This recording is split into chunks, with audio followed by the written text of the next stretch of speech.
आता एक संताप आणणारी बातमी।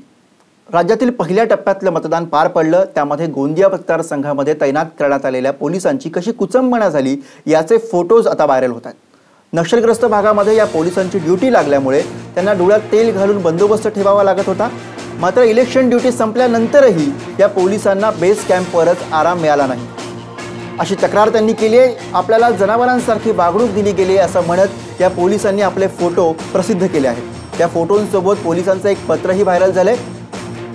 यामध्ये त्यांनी काय म्हटले आपण पाहूयात।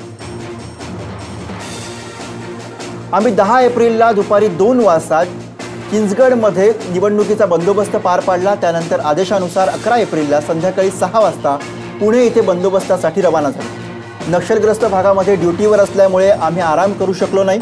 निवडणूक ड्युटी संपवून आम्ही गोंदियाच्या बोरगाव बेस कॅम्पवरती आलो। मात्र तिथेही आम्हाला 5 मिनिटंही आराम करता आला नाही। पुणे ग्रामीण येथे बंदोबस्तासाठी निघण्याचे आदेश मिळाल्यामुळे आम्ही रात्रभर प्रवास केला। पहाटे 4 वाजता कारंजा लाड इथल्या पेट्रोल पंपावरती थांबलो।